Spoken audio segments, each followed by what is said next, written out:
morning guys. Ayan, back to work na ako today. Pero luto lang ako ng yung promise ko sa inyo na tofu kare-kare. So pero yan, yung tofu pwede nyo siyang i-replace ng usual natin ginagamit, yung baka.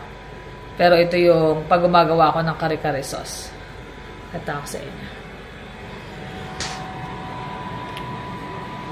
So yan. Yan ang ating ingredients. So, garlic, onion, tapos sitaw, talong, bok choy, tsaka yung fried tofu. Yan. Ito na fry na to. Tapos, syempre, peanut butter, chicken base, yung Knorr cubes, konting sugar. Pero itong sugar, pwede nyo i-skip kung ayaw nyo. Pakita ko bakit ako naglalagay ng ba't kailangan ko maglagay ng sugar kapag gumagawa. Pero hindi lahat kailangan lagyan ng ganun. Nasa inyo. Tapos, atsuete. Hindi ko pa pala nilagay dito. Pero, i-melt ko kasi sa hot water yung atsuete. Tapos, ito palang gulay. Iano ko to. I-blanch ko lang yung sitaw at saka tong bok choy. Yung talong. Ipiprito ko ng bahagya.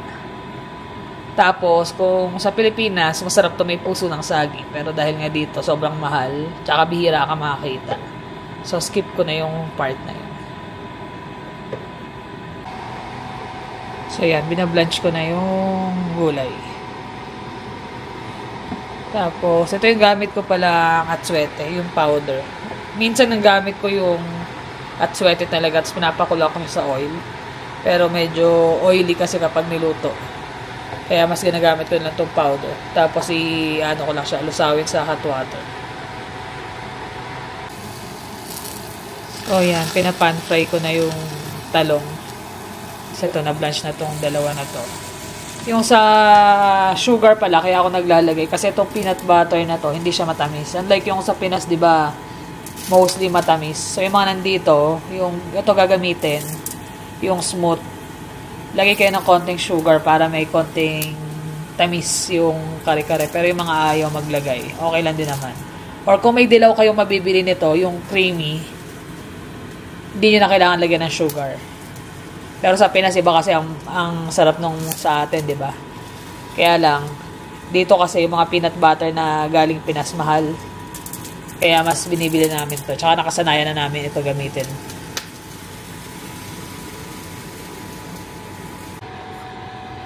So, yan. Gisa lang natin yung... Ito yung pinagprituhan ko ng talong. Diyan natin igisa yung bawang at saka sibuyas.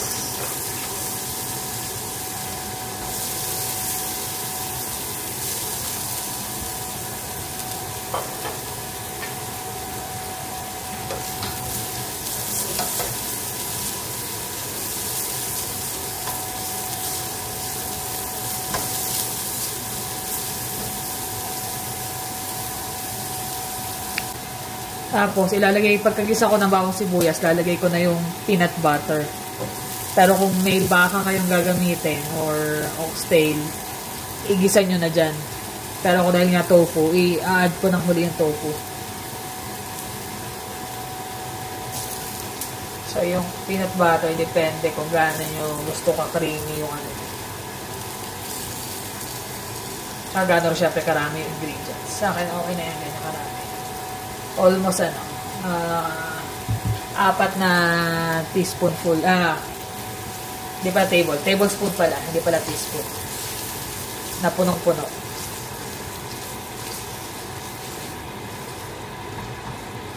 Madali mag-melt yan eh.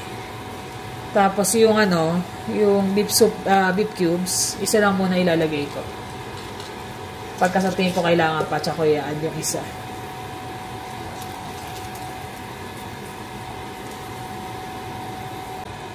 Tapos nag-melt na yung peanut butter tsaka yung beef cubes. So, lagyan na natin yung water.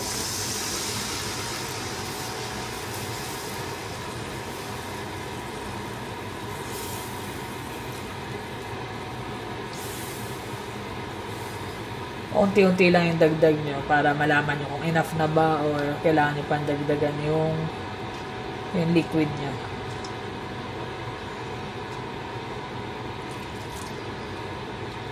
Kasi alam ko yung iba nag-a-add sila ng pampalapot. Pero ako hindi na. Yung mismong peanut butter na ginagamit kong pampalapot.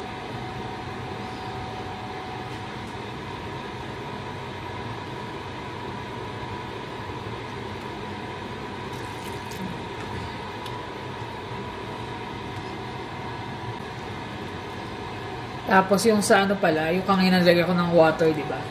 Kung hindi naman kayo, yung talagang vegetarian na gaya ng tofu, yung sabaw ng baka, yun ang gamitin nyo. Pangluto. Pero dahil ito, hindi naman siya super vegetarian, kaya okay lang siya gumamit ng beef cubes. Pero choice na yung tofu. So wala akong stock na magagamit.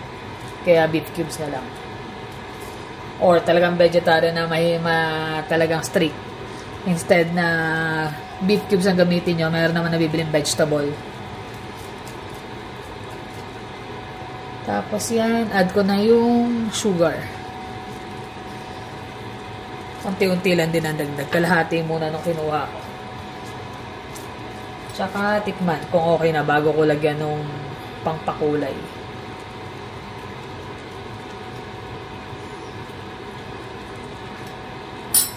So, add lang ng konti pang sugar.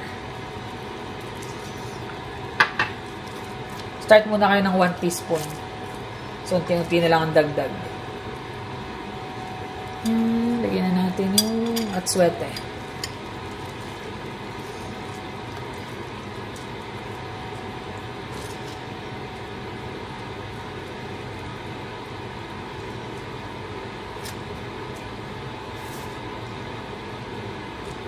Tingnan nyo, lumalapot pa habang nagbo-boil yung liquid. Umaano pa yung lapot ng peanut butter. Pero kung big batch, kailangan nyo talagang lagyan ng palapot. Pag kailangan ko ng pangpalapot, ang nilalagay ko yung tinusta na rice flour.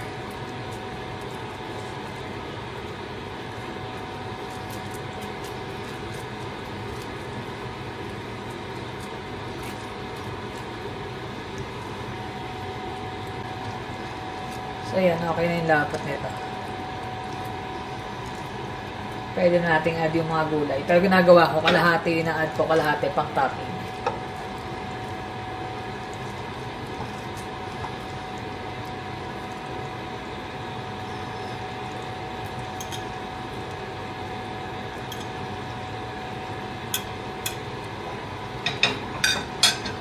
Tapos, same sa tofu. Add yung kalahati.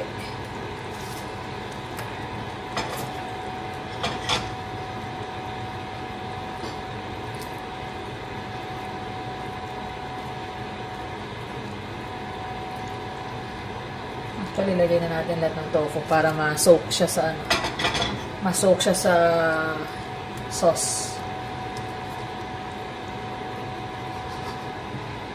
So, ayan guys. Yan ang ating tofu kare-kare.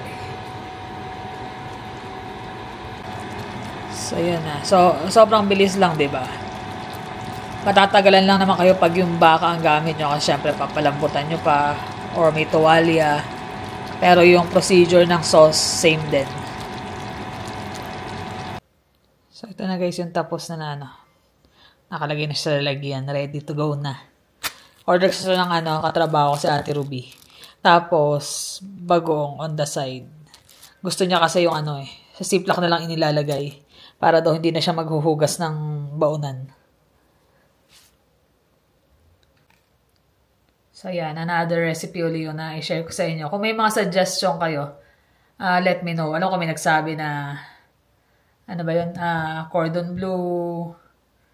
Tapos, may mga ibang suggestion So, ililista ko yun para tatry ko isa-isa. Or kung may maisip ako kung yung ano man yung niluluto ko dito sa bahay, i-share ko din sa inyo. Pati yung mga tips na ginagamit ko. Tapos dati naalala ko kami. Yung kinakainan namin sa may food court.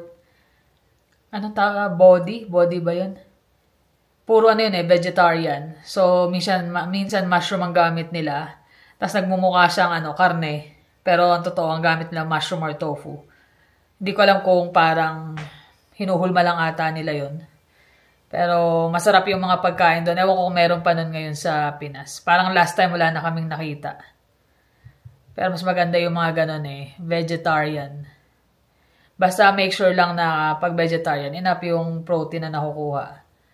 Yung ano pala, edamame guys. Yung mga nagve-vegetarian talaga na hindi kumakain ng karne. Malakas sa ano yun, malakas sa protein. Kaya kung may ano kayo edamame, try nyo isahog siya sa mga gulay.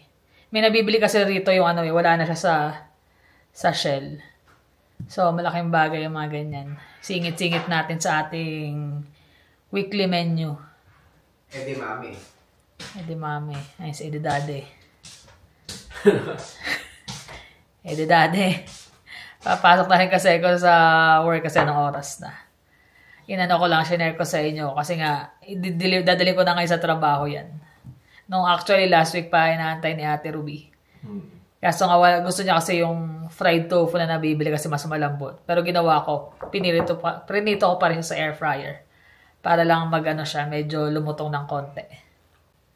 So, yun lang naman guys. Ako yung magtatrabaho na, magre-ready na rin. Meron na lang ako 15 minutes para makapag-ready.